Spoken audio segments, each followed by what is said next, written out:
ሰሞንኛ ወታደራዊ እንቅስቃሴያችሁ ምን ይመስላል? አሁን ላይ ያላችሁ የውጊያ ሌሎችም ሁኔታዎችን በተመለከተ እሱንን ሰፋ አድርገህ በመግለጽ እንጀምር እስኪ። እሺ፣ አመሰግናለሁ በላይ። ያው እንግዲህ የኢትዮ ኒውስ እንግዳም ስላደረከኝ ቀርቤ ሀሳባችንንም ለታጋዩም አጠቃላይ ለኢንተርናሽናል ኮሚኒቲውም ጭምር እንዳካፍል ስለጋብዛችሁ በጣም አመሰግናለሁ። እንደሚታወቀው የአማራ ሕዝብ የህልውና ተጋድሎ ላይ ይገኛል። ከዚህ ጋር ተያይዞ አንዱ የአማራ ጠቅላይ ግዛት የሆነው ወሎ ቤት አማራ በርካታ ተጋድሎችን ትንቅንቆችን እያደረገ ያለበት ሁኔታ ነው ያለው። ከዚህ ጋር ተያይዞ ያው እንደምታውቀው በባለፈው ጊዜያቶች ጀምሮ ምናልባት በኋላ ወደ በጥያቄ ትመጣበታለህ ብዬ አስባለሁ ከአንድነቱ ጋር ተያይዞ ከዛም በፊት በርካታ ትንቅንቆች እየተደረገ ያለበት እስከ ዛሬው ዕለት ድረስ በበርካታ የወሎ ቤት አማራ ቀጠናዎች ወደ 6 ኮሮች ነበሩ። በአንድነቱ ወደ 5 ኮሮች ሆነዋል። ምዕራብ ወሎ 1 ኮር አለ፣ ልጅ ኢያሱ ኮር አለ፣ ደቡብ ወሎ የአምባሰልና አጠቃላይ እየተንቀሳቀሰ ያለ ምስራቅ አማራ ኮር 1 እና ኮር 2 አሉ። ግዙፉ ላስታ አሳምነው ኮር አለ። ሁሉም ተጋድሎ ላይ ነው ያሉት። በርካታ ትንቅንቅና ተጋድሎ ላይ ነው ያለው። እስከ ዛሬው ዕለት እንግዲህ በአሰቃቂ ሁኔታ በግፍ ራያ አላማጣ ጥሙጋ ከተማ ላይ የአብነት ተማሪዎችና አንድ ትልቅ አባት የድጓ መምህር ጭምር አቃጠናው ላይ ሰፍሮ በሚገኘው ልዩ ዘመቻ ክፍለ ጦር ወይም ኮማንዶ ክፍለ ጦር ማለት ነው አሰቃቂ የሆነ ግፍ እና ጭፍጨፋ ተፈጽሞባቸዋል። ከሌሊቱ 10 ሰዓት እስከ ንጋት ማለት ነው። በትምህርት ላይ ባሉበት እየተማሩ ባሉበት ሁኔታ ነው ከቦ የጨፈጨፋቸው። በዚህም ትልቁን አባት ጨምሮ የአብነት መምህር መርጌታና ተማሪዎቻቸው ማለት ነው 40። አዎ እንደዛ ነው። እያስተማሩ ባለበት ትልቁን አባት ጨምሮ ከእነዚህ ከ10 እስከ 14 ዓመት እድሜ ያሉ ታዳጊ ህጻናቶች ናቸው። ወደ 5 አካባቢ የተሰዉ ወደ 4 የተሰዉ 4 የቆሰሉ አሉ። በርካቶች ደግሞ ቀጠናውን ለቀው ደብዛቸው የጠፋበት ሁኔታ አለ። ያው ይሄ ይታወቃል። አላማው የኔ ባይየለውም የሚጠብቀው የለም። የእምነቱ አባቶችም በፍርሃት ቆፈን ውስጥ ታፍነው ተውጠው ያሉበት ሁኔታ ነው ያለውና ምናልባትም ሙስሊም ክርስቲያኑ በዚህ ትግል ነው ይድናል ብለን የምናስበው እንጂ የብልጽግናው ስርዓት ብልጽግና መር ጥፋት ቀርጾ አዋጅ አውጆ እየሰራ ያለበት ሁኔታ ነው ያለውና የዛ አንዱ አካል ነው። የሞቱት ሙተዋል፣ የቆሰሉት ቆስለዋል። የተረፈው ደግሞ ደብዛቸው ጠፍቷል። ይሄ ደብዛቸው እንዲጠፋም አንዱ አላማ ስለሆነ ይሄ እስከሆነበት እስከ ዛሬው ዕለት ድረስ በበርካታ የአማራ ክልል የወሎ ቤት አማራ ቀጠናዎች ከከተሞች ውጭ ከተሞች በጣም የወረዳና የዞን ከተሞች ውጭ በርካታውን በዙሪያው ያሉ የገጠር ቀበሌዎችን የገጠር ከተሞች ታዳጊ ከተሞችን ጨምሮ ተቆጣጥረን እያስተዳደርን ያለንበት ሁኔታ አለና በርካታ ትንቅንቆች እየተደረጉ ያሉበት ሁኔታ ነው ያለውና ይሄንን ይመስላል። ከዚህ ጋር ተያይዞ ያለው በጣም አመሰግናለሁኝ። ምናልባት የአማራ ፋኖ በወሎ ቤት አማራ የመርጦ ዲክላሬሽን ወይም ስምምነት የአንድነት ጉባኤ የተደረገበት እንደሆነ በኋላም ደግሞ በአንድ ወር በኋላ ይመስለኛል አመራሮችን እንደገና በዚሁ በመጣው በመርጦ ዲክላሬሽን ወይም ስምምነት መሰረት እንዳደራጃችሁ በመግለጫ ማሳወቃችሁን ተመልክተናል። ይህንን በተመለከተ እኛም በሚዲያችን ዘግበናል። ይህን የአንድነት ጉባኤ በተመለከተ አንደኛ ከጉባኤው ጋር በተገናኘ የወሎ ቀጠና ያሉ የፋኖ አደረጃጀቶችን ሙሉ በሙሉ ወደ አንድ አላመጣም የሚል ቅሬታ አለ። በሌላ በኩል ደግሞ ይህንን የመርጦ ዲክላሬሽን ወይም ስምምነት በዋናነት የፋኖ አደረጃጀቶችን በቀጠናው ወደ አንድ ያመጣ በጣም ትልቅ ምርት ያሳየ ነው ብሎ ደግሞ የሚገልጹ አሉ። እናንተ ግምገማችሁ ምን ይመስላል? ከዚሁ ጋር ተያይዞስ ያመጣችሁት ስኬትና የገጠማችሁ ፈተና አለ ወይ ከዚህ ከመርጦ ስምምነት በኋላ?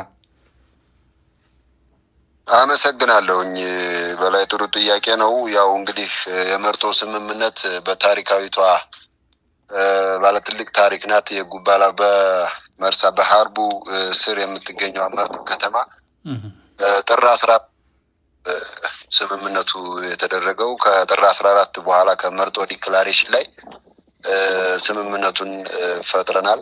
አጠቃላይ ወሎ ውስጥ የሚንቀሳቀሱ የፋኖ ኃይሎች ወደ አንድ የሚመጡበት ከተወሰኑ ከሁለት ክፍለ ጦሮችና ምናልባት ሻለቆች ምናምን ሊኖሩ ይችላሉ በፈንታው ሙሀቤ ስር በኮሎኔል ፈንታው ሙሀቤ ስር ከሚመሩት ከሱ ውጭ ሌላው ሙሉ ለሙሉ 99% ወደ አንድ የመጣበት ስምምነት ነው። ከዛ በመቀጠል ደግሞ አምባሰል ላይ ባለፉት 2 አመታት የነበረውን የቀድሞው ምስራቅ አማራ ፋኖ ያሁኑ የአማራ ፋኖ በወሎ ቤት አማራ በርካታ አመራሮቹ ሸዋም ድረስ እንደነበሩ ይታወቃሉ። ከሁሉም ቀጠናዎች ተሰባስቦ እዛ ቦታ ላይ የተገናኘንበት የ2 አመቱን የትግል ሂደት የገመገምንበት የ2 አመቱን ስል ብዙ ጊዜ ይህንን የህልውና ትግሉን 1 አመት ከ8 ወር ምናምን ያደርጉታልና በዚህ በቀድሞ ምስራቅ አማራ ፋኖ በአሁኑ የወሎ ቤት አማራ ማለት ነው ሚያዝያ 1 2015 ዓመተ ምህረት ነው በይፋ ግልጽ ጦርነት ውስጥ የገባ ነው ከብልጽግናው መንግስት ጋር ከሚያዝያ 1 ጀምረ ስቆጥረው ኦሬዲ 2 አመቱ እየመጣ ነውና ከዛም በፊት በህግ ማስከበር ስም በርካታ ውጊያዎች ነበሩ ከመከላከያ ጋር ነበሩ እና ውጊያው እንዳያድግ የመከላከያ ከፍተኛ አመራሮች ስራ ይሰሩ ስለነበርና ይፋ ሳይወጣ ስለነበር ነው እንጂ ቀደም ብሎ ነው የተጀመረው ውጊያውና ያን ስለምናስብ 2 አመቱን እየገመገምን የነበርንበት ያመጣውን ምርታ ከ75% በላይ ስኬት ስለሆነ ምንም ያጣነው ነገር ስለሌለ የአማራን ህዝብ በሰልፍ ከመጠየቅ ሁሌ ሙሾ ከማውረድ የፖለቲካ ትጥቅ ትግል እንዲያካሄድ ጥላቶችን በሚገባቸው ቋንቋ እንዲያጫውትና እንዲያነጋግራቸው ያደረግንበት ሂደት ነው የነበረውና እሱን በደንብ ከገመገምን በኋላ አሁን ያለንበት ነባራ ሁኔታም ገምግመን ወደፊት ምን መስራት አለብን የሚለውን አስቀምጠናል። ከየካቲት 2017 ዓመተ ምህረት መባቻ ጀምሮ እሱን እየሰራን ነው የነበረው። አምባሰል ላይ እንግዲህ ያው ግሸን ማርያም ከተከበረ በኋላ ጥር 21 ማለት ነው የካቲት መግቢያ ጀምሮ ይሄንን አደረግን። ከሁሉም ማዕዘናት ነው ከ6 ኮሮች መጥተዋል። የምዕራብ ወሎ የነበሩት 2 ኮሮች ወደ 1 ኮር መጥተው የኮር አደረጃጀቱን እየሰራን ያለንበት ሁኔታ ነው ያለው። 5 ኮሮች አሉ አጠቃላይ ወሎ ላይ። ያንን በደንብ ገምግመን አመራሩን ያዋቀርንበት በተለይ ደግሞ ከመከላከያ የመጡ ከፍተኛ መኮንኖች ኮሎኔሎች ጭምር የነበሩበት ሁኔታ አለ። እነሱን በመሪነት ደረጃ በተማሩት ባጠኑት በልምዳቸው ልክ አመራርነት የሰጠንበት እነሱን አይቶ ደግሞ ሌላው ለመምጣት በር ከፋች የሆነ ሂደትም ነበርና እሱን አድርገን በበርካታ እግረኛ ሰራዊት በሄሊኮፕተር በድሮን በጀት ጭምር በርካታ ትንቅንቅ ያደረገበትና እግረኛ ጭምር የተማረከበት ጠላት እና ይህንን ለማደናቀፍ ደግሞ እሱ እስከ ጀት ድረስ ተጠቅሞ እንደሚታወቀው አምባሰል ጅጎዶ የሚባል ታዳጊ ከተማ ላይ በጀት ሙሉ ከተማዋን የጨፈጨፈበት ወደ 5 ቀንቡላዎች የተጣሉበትና በርካታ ህፃናቶች ጭምር ከየትኛው ብሔር እንደተፈጠሩ በውል እንኳን ያፍ መፍቻ ቋንቋቸውን የማያውቁ ህፃናቶች ጭምር የተጨፈጨፉበት በህፃናቶቹ በግፍ መጨፍጨፍ ደግሞ አባት ራሱንም ጭምር ያጠፋበት በርካታ ግፍ የተፈጸመበት ግን ደግሞ የወጣንበት ትግል ይሄ ስለሆነ ይሄን ለማስቆም ስለሆነ እንደ ፋኖ ታጥቀን የወጣ ነው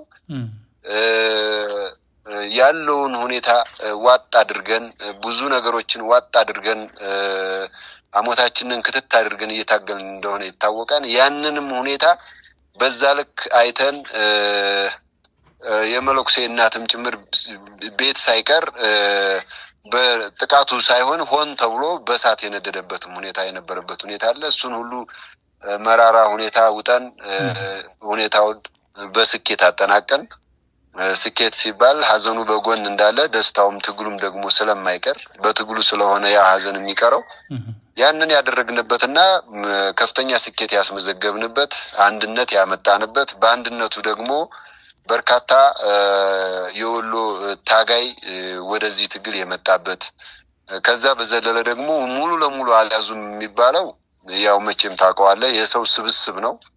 ሰው ደግሞ እንዴት ነው ይታወቃልና የአማራን ትግል ደግሞ መሰረት አድርገው እንደ መስፈንጠሪያ እንደ ስልጣን መቆናጠጫ አድርገው ሁሌ የሚጠቀሙበት ኃይሎች ደግሞ ገንዘብ ተጠቅመው ሴራ እየሰሩ ያሉበት ሁኔታ በእነዛ ህፃናቶች ደም የሚነግዱ ምናልባት ትግሉንም ያራዘሙ ያጓተቱ ኃይሎች ደግሞ አልመጣም በሚል በሚዲያቸውም ጭምር ለአማራ ህዝብ ይታገሉ የአማራን ህዝብ ይታገሉት የማይለዩን ሚዲያዎችንም ጭምር ተጠቅመው በርካታ ሴራ የሚሰሩ አካላቶች ወደ አንድ አልመጣም ሁሉን አላካተተም የሚሉት ነገር አለ።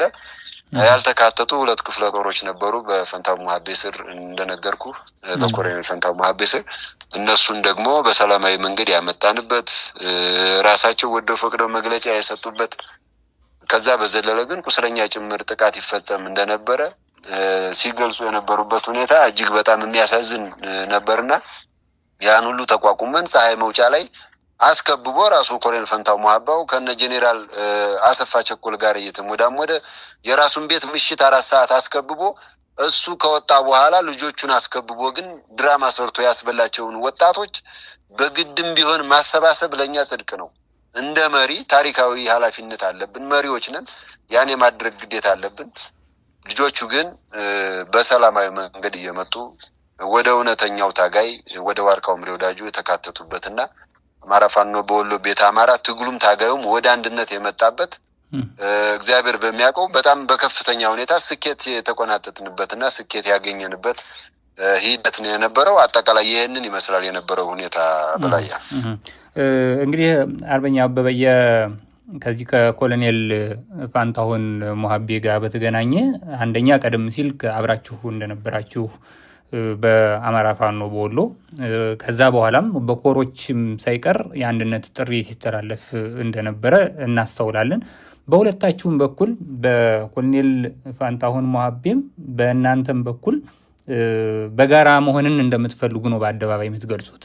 አሁን ከገለጽክልኝ አንጻርም በእናንተ በኩል ያለውን የገለጽከው እንዳለ ሆኖ በእነ ኮሎኔል ፋንታሁን በኩል የሚገለጸው ደግሞ ከውጊያ በኋላ በቂ ረፍት እንኳን ሰራዊታችን ሳያገኝ ወንድም በምንላቸው አደረጃጀቶች ችግሮች ተፈጥረዋል የሚል ነው። በእርግጥ ይሄ የሰራዊቱን ሁኔታ በተመለከተ ትክክለኛውን ነገር መሪዎቹ እንድትነግሩት ይጠበቃልና በእናንተ በኩል ይሄ የምትሉት እንዳለ ሆኖ በእነሱም በኩል ያሉት እንዳለ ሆኖ ከዛ በኋላ ነገሩን በግልጽ ለመነጋገር ሞክራችኋል ወይ? ምናልባት በሌሎቹም ሰዎች አጋዥነት ወይም አቀራራቢነት ወይም በራሳችሁ መንገድ እንደተመሳሳይ ዓላማ እንደሚታገል አካል ይህንን ጉዳይ በተመለከተ ከኮሎኔል ፋንታሁን ጋር የመገናኘት የመነጋገር እድል ነበራችሁ ወይ አበባ? ናው ይህን ሁኔታ በማንኛውም ጊዜ ክፍለ ጦሮቹም ኮሮቹም ጥሪ ያደርጉለታል። ምናልባት የትግል አባታችን ነው። ብዙ በርካታ መከራዎችን የተቀበለ የምናከብረውና አቅም ያለው ታጋይ ነው። እሱን ስለምናቅ ነው ወደዚህ ትግል ያመጣ ነው። በነገራችን ላይ እኔ በተለይ የህልውና ታጋይ ነኝ። እማጣው ህይወት ነው፣ እማሳጣውም ህይወት ነው። ከዚህ አንጻር የፖለቲካ ጥቅም ወር ኢኮኖሚ ጥቅም ወር ሌላ ነገር አለም። የአማራ ህዝብ ስተት በሰራ ቁጥር የሚያጣው ህይወት ነው የሚያጣው። በጅምላ መቀበርን፣ በጅምላ መሳደድን፣ በጅምላ መፈናቀልን ነው የሚያስተናግደው። በጅምላ በድሮን መጨፍጨፍን ነው የምታስተናግደው። የህልውና ታጋይንን በጣም እናከብረዋለን። እኔ ከማንም በፊት 7 ዓመት ማረሚያ ቤት እያለ እዛ ድረስ ሂደን ተማክረን ማረሚያ ቤት ውስጥ ሆነው እነ ኮሎኔል ፈንታው ሙሀባው እነ ኮሎኔል ሞገስ ዘገየ ባህር ዳር ማረሚያ ቤት ውስጥ ሆነው በድብቅ ስልክ ወጣት ማህበር እያለን ጀምሮ ስራ የሚያዙን ትግል የሚያዙን ፍርድ ቤት ቀጠሮ ሲኖራቸው ሰልፍ አድርጉ ሲሉን ሰልፍ፣ መግለጫ አውጡ ሲሉን መግለጫ፣ መንገድ ሲሉን ዝጉ ሲሉን መንገድ የምንዘጋ ታናነሾቻቸው ስንታዘዛቸው የነበርን። ዛሬ ላይ ባለው የህልውና ትግል ግን ኮሎኔል ሌላ መስመር ውስጥ ነው ያለው። ክፎች ከጎኑ አሉ። እነሱን ነው የሚያዳምጠው፣ እኛን ልጆቹን አያዳምጥም። ስለዚህ ደግሞ እውነታውን ይዘን መሄድ መቻል አለብን ግዴታ ስለሆነ አሁንም እናከብረዋለን። ለመነጋገር ዝግጁ ነን። በራችን ክፍት ነው። ኮሮችም መግለጫ ወጥተዋል ካሁን በፊት። አሁንም ቢመጣ ቤቱ ነው። ስለዚህ ሀቁ መወራት መቻል አለበት። ፀሐይ መውጫ አስከብቦ ሲያስጨፈጭፋቸው እኮ መርጦ ነው ያለ ነው። እኛ እግዚአብሔር በሚያውቀው ያውም ፖለቲካ ነው። የፈጣሪን ስም መጥራት የለብኝም። ግን ሀቅ ነው የምናገረው። እሳት ተሸክሜ ነው የምዞረው። ለምን ውሸት እናገራለሁ? እኛ መርጦ ነው ያለ ነው፣ ሸዋት ነው ያለ ነው፣ ዶንጎላ ነው ያለ ነው። እዛ አስጨፍጭፎ የተረፈውን ኃይል ተቀብለን እንዲያርፍ፣ እንዲረጋጋ፣ ምግብ እንዲያገኝ፣ ሕክምና እንዲያገኝ ባደረግን ተገልብጦ እንደዛ የተወራው የአማራ ፋኖ ሁለት አደረጃጀት ቢፈጠር ምን ችግር አለው የሚሉ ኃይሎች ናቸው። ሁለት እንዳይሆን አንድ እንዲሆን ስላደረግን አላደረግንም እንጂ አስገድደንም ወደ አንድ ማምጣት ይገባናል። እንደ አማራ ህዝብ መሪነታችን፣ የአማራ ህዝብ ታጋይነታችን፣ የህልውና ታጋይ እንደመሆናችን መጠን ማለት ነው። እሱን ግን አላደረግንም። እንደዛ መሆን አለበት ብዬ ግን አምናለሁ። ህይወት ነው የሚያጣው ብያለሁ። በቃ የአማራ ህዝብ ገንዘብ አይደለም የሚያጣው፣ ወይም ሌላ ነገር አይደለም የሚያጣው፣ ስልጣንም አይደለም የሚያጣው፣ የህይወት የሚያጣ ህዝብ ነው በጅምላ። ስለዚህ እሱንም ብናደርግ የሚከፋ አይደለም። አሁንም የትግል አባታችን መሪያችን ነው። በማንኛውም ሰዓት ቢመጣ እሱን የመቀበል ግዴታ አለብን። በዛ ደረጃ ነው ያለው ነገር።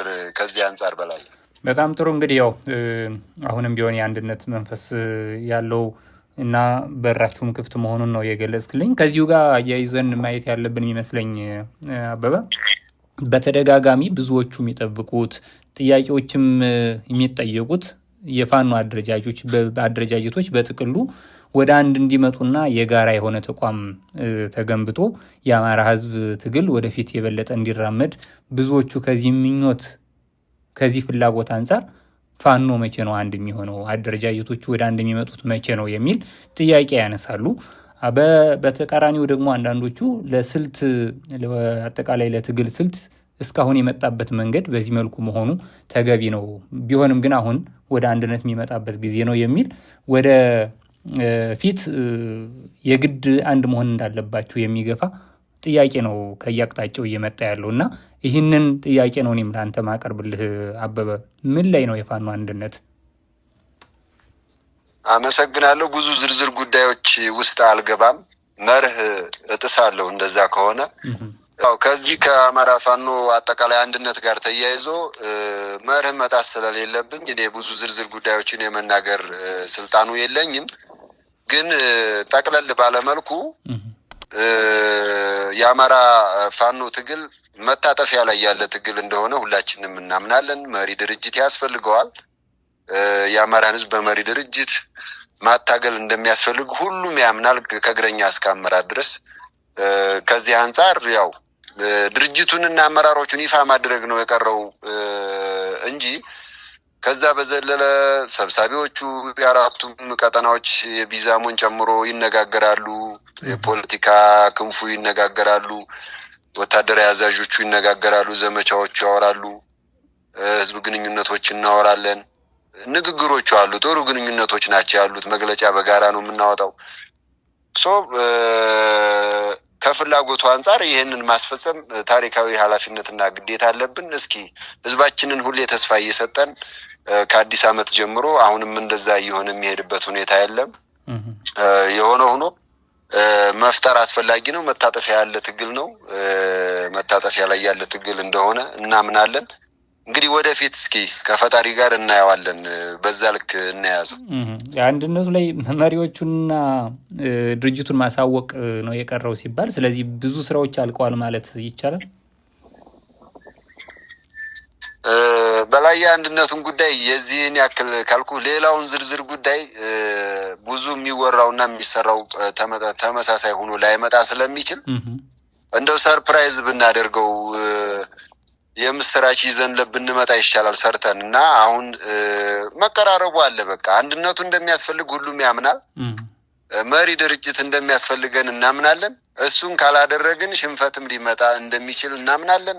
ያው ሽንፈት አይታሰብም እና በፋኖ ትግል የሆነ ሆኖ ግን ጌም ነው እና አንዱ የውጤቶቹ አካል ስለሆነ ከዛ አንጻር ያ እንደሚያስፈልግ እናውቃለን። እየተሰራበት ነው። ብዙ ያደክማል ያለፋል ብዬ አላስብም። ሁላችንም ለዛ ዝግጁ ከሆነና በዛ ደረጃ ያዘው በቃ ጥሩ። ስለዚህ በዛውጭ ማለት ተሳለ። መልካም።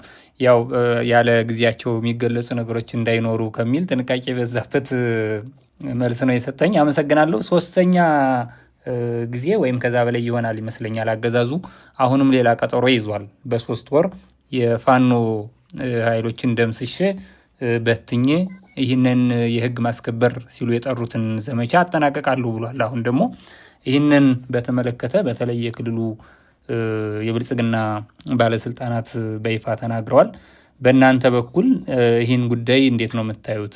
በ3 ወር አገዛዙ እናንተን አጠፋለሁ የሚል ነው። በእናንተ በኩል ምላሻችሁ ምንድን ነው ለእንደዚህ አይነት የአገዛዙ የዘመቻ እቅድ? ያው እንግዲህ የአገዛዙ የዘመቻ እቅድ ሁሌ የሚወራ የሰለችን ያንገሸገሸን ነው። እኛ ስራችን ላይ አተኩረን ስራችንን እየሰራን ነው። አገዛዙም 3 ወር ምናምን የሚለው ነገር ምናልባት ዓለም አቀፉ ማህበረሰብ በዚህ ደረጃ ሞኝ ከሆነና የሚታለል የሚሸወድ ከሆነ እኔ አላቅም። ከዛ በዘለለ ግን የኢትዮጵያን ህዝብ በተለይ ደግሞ የጉዳዩን ባለቤት የአማራን ህዝብ በዚህ መሸወድ የሚችል አይመስለኝም። እቅዶቹ ያው ይታቀዳሉ፣ ያቅዳል። ምንም የከወነው ነገር የለም። 3 ወር ይላል፣ ነሐሴ 30፣ መስከረም 30፣ ጥቅምት 30 እያለ 2 ዓመቱ እየመጣ ነው። ፋኖም ደግሞ በርካታ ስኬቶችን እያስመዘገበ መሪ ድርጅት መስርቶ ወደ ተሻለ ምዕራፍ የሚሸጋገርበት ደረጃ ላይ የደረሰበት ሁኔታ ስለሆነ ያለው የክልሉ የብልጽግና ሹማምንቶች ሆዳሞች ስለሆኑ ከወደ አዲስ አበባ በሉ ተብሎ የሚነገራቸውን የሚሰጣቸውን ነው የሚናገሩትኝ። ሚዲያ አካላቶችም ቃል አቀባዮችም ሁሉም ብትላቸው ሆዳሞች ናቸው። በእምነታቸው ሙስሊም ክርስቲያኑ በአማራነታቸው በማንነታቸው ሀገር አልባ ሁነው በ3 ወር ውስጥ ፋኖን አጠፋለሁ ምናምን የሚሉት ነገር አስተሳሰብ እኮ ነው። ፋኖነት ርዕዮተ ዓለም እኮ ነው። እንዴት ሊጠፋ ይችላል? ከአእምሮ ይፋቃል እንዴ? ወዳምነታቸው ነው። ስርዓቱም ደግሞ የሚናገረው ስላጣ ቅጥፈት፣ ውሸት ነው እየተናገረ ያለው። ህዝብን ለማታለል ነው እየሞከረ ያለው። ህዝቡም ፈጣሪ ይህን ጊዜ መቼ ይሆን ቀኑ እያለ እየጸለየ ዱዓ እያደረገ ያለበት የእኛን ትግል ከኋላ ሆኖ እየገፋ ያለበት ሁኔታ ነው እንጂ ያለው የብልጽግናን እቅድ ብዙ ትኩረት የሚሰጠው ማለም የራሳችን ስራ ላይ አተኩረን ስራዎችን እየሰራን ነው እና በዛ ደረጃ ነው የሚገለጸው። ከዚሁ ጋር ምናልባት ሊያያዝ የሚችል ፋኖ በእርግጥም አሁን እየተዳከመ ነው ብለው የሚያስቡ ሰዎች አስተያየት ሲሰጡ እናያለን። ለዚህ እንደ አብነት ደግሞ የሚያነሱት ከከተሞች እየራቁ ነው፣ ከተሞችን እየተቆጣጠሩ አይደለም። እስኪ አሁን ፋኖ ጥንካሬ ካለው መቼ ነው ከተሞችን የሚቆጣጠረው የሚልም ጥያቄዎች ይነሳሉና የእናንተ ምላሽ ለዚህ ምንድን ነው? ከከተሞች ርቃችኋል? ከተሞችን የመቆጣጠርስ አቅም እያጣችሁ ነው? ናው ከተሞች የሚለው ከከተማ ወጣ ብሎ በ3-5 ኪሎ ሜትር ራዲየስ ውስጥ ሁሉም ከተሞች ማለት ይቻላል በፋኖ ቁጥጥር ስር ነው ያሉትኝና ከተሞችን በቋሚነት የምትይዝበት ካልሆነ በስተቀር ንጹሃን የምታስጨፈጭፍበት ሂደት ሰፊ ነው። ከዛ በዘለለ ደግሞ መንግስት ሳትሆንና ከተሞችን ተቆጣጥረህ መሰረተ ልማቶችን ሌሎች ሁኔታዎችን በማታሟላበትና ቀድመ ባልሰራህበት ሁኔታ ከተማ መቆጣጠር ከጥቅሙ ጉዳቱ ያመዝናልና ቀድመን መስራት ያለብን የቤት ስራዎች ስላሉ እንደነገርኩ መሪ ድርጅት ኑሮ ህዝብ ማስተዳደር የምትችልበት መረከብ ሙሉ ለሙሉ 100% የምትችልበት ደረጃ ስትደርስ ከተሞችን መቆጣጠር ለፋኖ በጣም ቀላል ነው ብዬ ነው የማስበው። ማንኛውንም ከተማ ለብርሃኑ ጁላ ሰራዊት ነግረናቸው መያዝ እንችላለን። የትኛውንም ከተማ እየገባን የምንፈልገውን ሪሶርስ እየያዝን እየወጣን ነው እኮ። ስለዚህ ያ አይደለም የራሳችን እቅድ የራሳችን መንገዶች አሉን። በዛ ሂደት ውስጥ ነው ከምንም በላይ ቀድመ ስራዎች አሉ። እነሱን ስራዎች ከጨረስን በኋላ ዝግጁ ስንሆን እንዲያውም ከተሞችን መቆጣጠር የምንችልበትን ሂደት ተለማምደነዋል ቀድመን ብዬ ነው የማስበውና እንዴት ከተሞችን መቆጣጠር እንችላለን የሚለውን ፋኖ አይቶታል በተደጋጋሚ ሁኔታ። ደብረ ብርሃንን መጥቀስ ትችላለህ። ባህር ዳር በተደጋጋሚ ጊዜ አማራ ፋኖ በጎጃም በርካታ ስራዎችን ይሰራል እየገባ በዚህም በወሎ ቀጠናም እንደዚሁ ትልልቅ ከተሞች ከደሴና ከኮምቦልቻ ውጭ እነሱ እንዳሉ ሆኖ በርካታ ስራዎች እየሰራንባቸው ነው። ወደፊት የምንሰራበት ሆኖ በርካታ የወሎ ትላልቅ ከተሞች የሚባሉት ኢንተርናሽናል በዓለም አቀፍ ደረጃ እውቅና ያላቸው እነ ላሊበላን ጨምሮ ወልዲያ፣ ቆቦ፣ መርሳ፣ ሳይንትም አካባቢ እንዲሁ ወደ ምዕራብ ወሎ አካባቢም እንደዚሁ ወደ ወረኢሉ መስመርም በርካታ ስራዎችን የሰራንባቸው ከተሞች አሉና ጎንደርም እንደዛ ነው። በተመሳሳይ የምታውቀው ሸዋም እንደዛ ነውና ከተሞችን እንዴት መቆጣጠር እንችላለን የሚለውን በደንብ አድርገን ሰራዊታችን ያውቀዋል፣ ፋኖ በደንብ አድርጎ ያውቀዋልና ቀድመን መስራት ያለብንን ስራዎች ሳንሰራ ወደ ከተሞች ልንገባ አንችልምና ጠላትም አንዳንድ ጊዜ በእሱ እቅድ አትገባለት ስትል ስትቀር አንዳንድ እንደዚህ አይነት አጀንዳዎችን ይልካል እንጂ እውነታው ይታወቃል። በዚህ በገለጽኩልህ ልክ ነው። አማራ ፋኖ በወሎ ቤት አማራ በስፋት ከሚንቀሳቀስባቸውና በብዙ ቀጠና ከተቆጣጠረባቸው ቀጠናዎች መካከል እኛ እንደ ሚዲያ ካለን መረጃም መረዳት የምንችለው የላሊበላ ቀጠና ይገኝበታልና በላሊበላ ቀጠና በተለይ ደግሞ ቡግና ወረዳ በጣም ብዙዎቹ በብዙ ሺዎች የሚቆጠሩ ሰዎች ከረሃብ ጋር በተገናኘ ስቃይ ላይ እንደሆኑ በመገናኛ ብዙሃን ተጋልጧል። እኛም ኢትዮ ኒውስም እንደ ሚዲያ ቀድማ ይህን ጉዳይ በማንሳት መረጃው አለና በእናንተ በኩል በዚህ በያዛችሁት ቀጠና ይህ በመሆኑ የሚጠበቅባችሁ ኃላፊነት ይኖራል። በአገዛዙ በኩል ደግሞ በተደጋጋሚ እርዳታ ወደ ቀጠናው እንዳይገባ በከተሞች አካባቢ መንገዶችን በመዝጋት ይህንን ህዝብ ስቃይ ያራዘመ ነው የሚል ወቀሳም ሲቀርብበት ነበር። የእርዳታ ድርጅቶችም እንዳይገቡ አድርጓል በሚል ሁኔታዎቹ አሁን ባለው ሁኔታ እናንተ እንደ ድርጅት የተጠናከረ መረጃ ስለሚኖራችሁ የሰብአዊ ሁኔታው ምን ይመስላል? አሁን ላይ እርዳታስ እየቀረበ ነው ወይ ለእነዚህ ወገኖች? ጥሩ ነው። አዎ ከሞላ ጎደል እርዳታዎች እየቀረቡ ነው። በተለይ ህዝባችንን በውጭም በውስጥም ያለውን ሚዲያ አካላቶችንም ሁሉንም ሳናመሰግን አናልፍም። ከፍተኛ የሆነ ርብርብ ነው የተደረገው። ጥሩ ለውጦች አሉ። ለእርዳታ በእርግጠኝነት መናገር የምችለው እንደ ወሎ ብቻ ሳይሆን እንደ አማራ በፋኖ በኩል በሩ ክፍት ነው። ማንኛውም መርዳት የሚፈልግ አካል መርዳት ይችላል። የአማራ ክልልም የፌዴራልም ከፍተኛ ባለስልጣናት ከረጅ ድርጅቶች ጋር ተቀላቅለው ገብተው አካባቢው ድረስ ገብተው ሲወጡ ምንም የተደረጉበት ሁኔታ የለም እና ቅድሚያ ለህዝባችን ስለምንሰጥ በዛ ደረጃ እርዳታዎች የደረሱበት ሁኔታ አለ። በተለይ በሀገር ውስጥም በውጭም ካለው ማህበረሰብ እየደረሰ ያለው እርዳታ አንበሳውን ድርሻ ይወስዳል። ከዛ በዘለለ ያው ይታወቃል፣ ብልጽግና መር ረሃብ ነው፣ የሕክምና እጦት ያመጣው ነው። ይሄ የአይና ቡግናው ተደጋጋሚ ጊዜ ገለጸናዋን በተለያዩ የወሎ አካባቢዎች ዋግምራ አካባቢ እና በሌሎች ቀጠናዎችም ከፍተኛ የሆኑ የዛ አይነት ተመሳሳይ ምልክቶች ይታያሉ። ይህንን ደግሞ እኛ በከፍተኛ ሁኔታ አገርም ውስጥ ያለው በውጭም ያለው ማህበረሰባችንና ዓለም አቀፉ ማህበረሰብም እንዲያውቀው እያደረግን ነው። ያው መረጃ ይኖራቸዋል። መከላከያ በኮማንድ ፖስት ደረጃ ከከተሞች ላይና የገጠር ቀበሌዎችን መቀመጫው ከተማ ስለሆነ ለምሳሌ ቆቦ ከተማን ባነሳለህ የቆቦ ከተማም የራያ ቆቦ የ47ቱ ቀበሌዎችን መቀመጫው የወረዳው ቆቦ ከተማ ላይ ነው እና ከቆቦ ከተማ ውጭ ወደ ተለያዩ የገጠር ቀበሌዎች መድኃኒት እንዳያደርስ በኮማንድ ፖስት ታግዷል። የጤና ኃላፊዎች የጤና ባለሙያዎች ኢንተርናሽናል ህግ ነው እጃቸው ላይ ያለውን ማንኛውንም አይነት መድኃኒትና የሕክምና ቁሳቁስ ለሚመለከተው የህብረተሰቡ ክፍል የማድረስ ግዴታ አለባቸው። እሱን እንዳያደርጉ ኢንተርናሽናል ህግ ነው ብያለሁ። ሰብአዊነትም ጭምር ነው። የሰው ልጅ ሰው ሆኖ በመፈጠሩ ሊያገኘው የሚገባ መብት ነው። ሕክምና እስካለ ድረስ ጥበቡ፣ አቅሙ፣ እውቀቱ እስካለ ድረስ ሊያገኘው የሚገባ ጉዳይ ነው እና ይህንን እንዳያገኝ በኮማንድ ፖስት አግዷል። እየደወልን የጤና ተቋማት ኃላፊዎችን ስንጠይቅ በኮማንድ ፖስት አግደናል፣ እንረሽናችኋለን እያሉን ነው፣ ማድረስ አንችልም በሚል በዚህ አመት ከመስከረም ጀምሮ ከዛም በፊት የነበረ ነው። በየትኛውም ቀጠና ገጠር ላይ ጤና ኬላዎች የሚሆን ጤና ጣቢያዎች ላይ ምንም አይነት የመድኃኒት ግዥም አልተፈጸመም። በጀቶቹ ለጦርነት እየዋሉ ነው። የእርዳታ መድኃኒቶችም ጭምር እየደረሱ አይደለም እና የአይና ቡግናው በሌሎች አካባቢዎችም ጭምር ምልክቶቹም እየታዩ ነው። ይሄ የሕክምና እጦትና የአልሚ ምግብ እጥረት ነገ በተመሳሳይ በሌሎች ቀጠናዎችም ላይ ችግሩ ሊፈጠር እንደሚችል ማሳያ ነው፣ እየተፈጠረም ነው። ካነሳልኝ ጥያቄ አንጻር ግን ያው ተያያዥነት ስላለው ነው ያነሳው። ተገቢ ነው። እንዲያውም ብዙ ጊዜ ይህንን በተመለከተ ልክ አሁን በምትገልጸው አግባብ ሌሎች አካባቢዎችም ችግሩ እንደዚህ የከፋ መሆኑን አገዛዙ መድኃኒትና ሌሎች መሰረታዊ ነገሮችን በፋኖ ይዞታ ስር ወዳሉ አካባቢዎች የማይልክ መሆኑን ይህን ያህል መረጃው በእናንተ በኩል እንደዚህ በአመራሮች በኩል ሲገለጽ ብዙም አናደምጥም ነበርና በተገቢን ያነሳው እንዲያውም ብዙዎቹ የሚመስላቸው ልክ እንደ ላሊበላ አይና ቡግናና ከዚህ ቀደም ቋሪት ጎጃም አካባቢ በፋኖ ይዞታ ሙሉ በሙሉ ያሉ ናቸው በሚል ይህንን እንደከለከለ እንጂ በሌሎችም አካባቢ ችግሩ እንዳለ እንደዚህ አልተገለጸም ነበርና በስፋት መግለጽ ጥሩ ነው።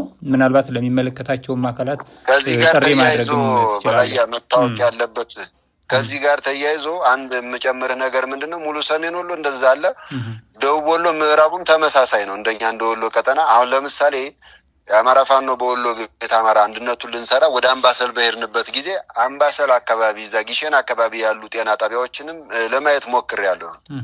ማህበረሰቡ ለምግብ ያለውን እህሉን እየሸጠ በግል ክሊኒኮች ነው የሚታከመው። የግል ክሊኒኮችም ጭምር ወደ ገጠር ሕክምና ቁሳቁስ ይዘው በሚሄዱ ጊዜ ለፋኖ ልታደርሱ ነው በሚል አያስገቡም እና በጣም በኮንትሮባንድ ነው የሚገባው። በውድ ዋጋ ነው የምትገዛው እና እኔ በአጋጣሚ የሕክምና ላቦራቶሪ ባለሙያ ነኝ፣ ብዙ አመት ሰርቻለሁ፣ አውቀዋለሁ እና በጣም በሚያሳዝን ሁኔታ በ50 ብር በ40 ብር የምትገዛቸው መድኃኒቶች 450 ብር ጭምር እኔ ራሴ ገዝቼ ያረጋገጥኩትን ነው የምነግርህና እንደዛ አይነት ሁሉ ችግሮች አሉ። ይሄ ማህበረሰብ ያን እንዴት ይችለዋል? አንዳንድ ከስርዓቱ ጋር ቁመዋል ብሎ ምናልባት ሰራዊታቸው የሰፈረበት አካባቢ ላይ በግድም ከፋኖ ጋር ያልሆኑ እድሉን ያላገኙት አካባቢዎች ላይ መድኃኒት ሊያስገባ ይችላል። ያንን ለቃጠና መለቆት ሲወጣ ከዛ በኋላ ግን መድኃኒት የሚገባበት ሁኔታ የለምና እኔ ምናልባት ትንሽም ብትሆን ሙያው ላይ ስላለፍኩበትና ስለማቀው አሁንም ሙሉ አማራ ክልል በሚባል ደረጃ በእርግጠኝነት መግለጽ ስለምንችል መድኃኒትም የሕክምና ቁሳቁስም እንዳይደርስ ተደርጓል። ኢንተርናሽናል ተቋማቶችም ወደ አገር የሚያስገቡት ነገር ከከተሞቹ ውጭ ፋኖ በተቆጣጠረባቸው አብዛኛዎቹ 90% የገጠር ከተማዎችና ቀበሌዎች የሕክምና ቁሳቁስም መድኃኒትም እንዳይደርስ ተደርጎ ያለበት ሁኔታ ነው ያለውና ዋግምራና አይና ቡግና ያየነው የሕክምና እጥረትና አጠቃላይ ረሃብ በብዙ ቀጠናዎች ሊከሰትበት የሚችልበት ሁኔታ በጣም ሰፊ ነውና ይሄንንም አያይዤ ልግለጽልህ ብዬ ነው። በጣም አመሰግናለሁኝ። ተገቢ ነገር ነው። ምናልባት ይህን በተመለከተ ቀደም ሲልም ለማንሳት እየሞከርኩ ነበረ። የሚመለከታቸው አካላት ይኖራሉ። በእንዲህ አይነት ጉዳዮች ላይ የሚሰሩ መንግስታዊ ያልሆኑም ድርጅቶች የፋኖ ጥሪና ልታደርጉ የምትችሉት ነገር ምንድን ነው? ለምሳሌ በእናንተ ቀጠናዎች እንዲህ አይነት ሰብአዊ እገዛዎችን ማድረግ ለሚፈልጉ አካላት ምን መልእክት አላችሁ? እናመሰግናለሁኝ። እንግዲህ ከዚህ ጋር ተያይዞ እንደ ፋኖ አጠቃላይ ለሀገር ውስጥ የሚሆን ለውጭ ተቋማት መንግስታዊ የሚሆን መንግስታዊ ላልሆኑ ረጅ ድርጅቶችም የፋኖ በሩ ክፍት ነው። እርግጠኛ ሆኜ መናገር የምንችለው ስለ ወሎ ቀጠና ሳይሆን ስለ መላው አማራን ብናገር እውነታ ስለሆነ ለእርዳታ ህዝቡን መደገፍ ለሚፈልግ በሕክምናም ይሁን በተለያዩ ሁኔታ ፋኖ በሩ ክፍት ነው። የሰላም የጸጥታ ሁኔታዎችንም ያመቻቻል፣ የደህንነት ስጋቶችን ይቀንሳል፣ ወይም ደግሞ ሽፋንም እንሰጣለን፣ ሙሉ ጥበቃ የምናደርግበት ሂደት ነው ያለውና ይሄንን እያደረግን ነው። እስካሁንም አሁንም እናደርጋለን። አይና ቡግና ላይ አድርገነዋል። ይሄንን ዋግምራ ላይ ተደርጓል፣ ወደፊትም የሚደረግ ነውና የእርዳታ ድጋፎች በራችን ክፍት ነው። ዓለም አቀፉ ማህበረሰብም ያለውን ሁኔታ ከብልጽግናው መንግስት ጋር ሳይሆን ገለልተኛ ሆኖ ጉዳዩን ክልሉ ድረስ መጥቶ በማየት ሊደርሱ የሚገቡ ዓለም አቀፍ እርዳታዎች፣ ድጋፎች፣ የሕክምና ቁሳቁሶችና መድኃኒቶች ወደ ክልሉ እንዲያደርስ የሚል መልእክት አለን። ለዚህም ደግሞ ቀና ምላሽ ሰብአዊነትም ስለሆነ ዓለም አቀፍ ሕግም ስለሆነ እሱን ሁሉ ጠብቀን ለህዝባችን የሚደርሱ ማንኛውም አይነት ድጋፍ በራችን ክፍት ነው፣ ተባባሪም እንሆናለን እና ይህንን ነው ማስተላለፍ የምፈልገው መልእክት። በጣም አመሰግናለሁኝ። አርበኛ በፈንታው ምናልባት ይህን ብታነሳው ኑሮ የምትለው ነጥብ ከሌለ በእኔ በኩል ጥያቄዎችን ለዛሬ ጨርሻለሁኝ። በጣም አመሰግናለሁ። እኔም አመሰግናለሁኝ በላያ፣ እግዚአብሔር ያክብርልኝ።